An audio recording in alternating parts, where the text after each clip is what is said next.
रजब मुरज्जब का महीना, जिसमें एक शख्स इमाम जाफ़र सादिक़ अलैहिस्सलातु वस्सलाम की खिदमत में अल्लाहुम्मा सल्लि अला मुहम्मद व आले मुहम्मद हाज़िर होता है और इमाम से तकाज़ा करता है कि मौला हमें कोई ऐसी दुआ इनायत फरमाइए कि जो इस माह रजब में हम मांगे तो परवरदिगार आलम हमारी मुश्किलात भी हल करे और हमारी हाजतों को भी पूरा करे, और जो दुनिया के साथ साथ हमारी आखिरत की बेहतरी का भी सामान मुहैया करे। तो इमाम जाफ़र सादिक़ अलैहिस्सलातु वस्सलाम ने अल्लाहुम्मा सल्लि अला मुहम्मद व आले मुहम्मद, यही दुआ जो हम माह रजब में पढ़ते हैं, इमाम ने ये उसे तालीम दी और कहा कि सुबह शाम पढ़ो इसे और हर नमाज के बाद भी इसकी तिलावत करो। वो दुआ कि जो हर नमाज के बाद पढ़ी जाती है, दुआए रजब, ये इमाम जाफ़र सादिक़ अलैहिस्सलातु वस्सलाम की तालीम करदा दुआ है। या मन अर्जू हो लिकुल्ल खैर, ऐ वो ज़ात के जिसकी तरफ मैं हर किस्म की भलाई की उम्मीद रखता हूँ कि अल्लाह तू मेरे साथ भलाई करेगा, और अल्लाह की तरफ से फ़कत भलाई ही सादिर होती है। व या मन आमनो सख़तहु इंद कुल्ल शर, और हर बुराई के वक्त मैं उसके गज़ब से अमन तलाश करता हूँ कि कहीं परवरदिगार आलम मुझ पर मेरी किसी बुराई की वजह से गज़बनाक ना हो जाए, तो मैं पनाह मांगता हूँ। या मैं युअतिल कसीर बिल कलील, ऐ वो ज़ात कि जो थोड़े अमल के बदले हमें ज़्यादा अता करती है। व या मैं युअति मन सअला, और ऐ वो ज़ात कि जो उससे अता करती है जो उससे सवाल करता है। अब यहाँ पर ख़ुद परवरदिगार आलम ने हुक्म दिया है बंदों को कि मुझसे मांगो तो मैं तुम्हारी दुआ कबूल करूँगा।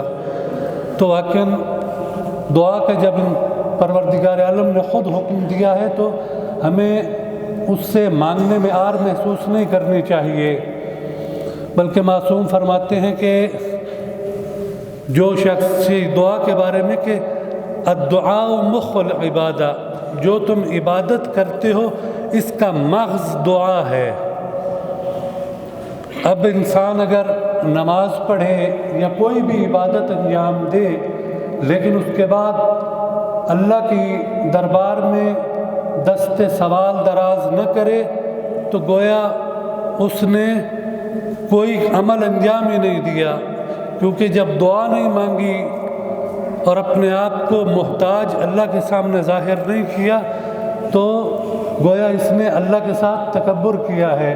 सूरह गाफिर की आयत में इन्नल्लज़ीन यस्तकबिरून अन इबादती, कि बेशक वो बंदे कि जो मेरी इबादत से तकब्बुर करते हैं। अब यहाँ पर रिवायात में इबादत से मुराद दुआ लिया गया है।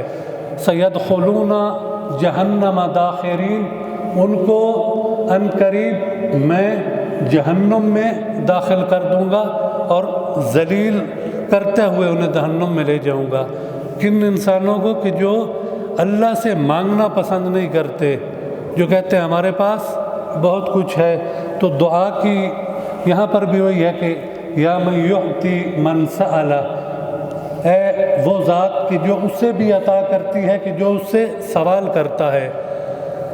वयुअति मन लम यसअलहु, और उसे भी देता है कि जो सवाल नहीं करता। वमन लम यअरिफ हो, और उसे भी देता है कि जो उसकी मारिफत नहीं रखता। अब यहाँ पर मुमकिन है कि यहाँ इससे मुराद काफिर हों कि जो अल्लाह की तौहीद को भी नहीं मानते, लेकिन उसके बावजूद भी परवरदिगार आलम उन्हें अता करता है। और इससे मुराद वो मोमिन भी हो सकते हैं कि जो वाक़ईन अल्लाह को हकीकी उसकी तौहीद से गाफिल हैं और उसकी नाफरमानी करते हैं, तो वो भी गोया अल्लाह की कदर नहीं कर रहे, लेकिन फिर भी परवरदिगार आलम उसे अता करता है। किस लिए? मोहब्बत की वजह से और रहमत की वजह से। तहन्नुनन मिन्हु व रहमा, کہ یہ اللہ کی رحمت ہے کہ جو اس سے مانگتا ہے اسے بھی عطا کرتا ہے، جو نہیں مانگتا اس کو بھی وہ عطا کرتا ہے۔ کیوں؟ کیونکہ وہ اپنے بندوں پر رحم کرنے والا ہے، اگرچہ وہ بندہ مسلمان ہو یا کافر ہو۔ ایک دفعہ درود پڑھے محمد وآل محمد پر۔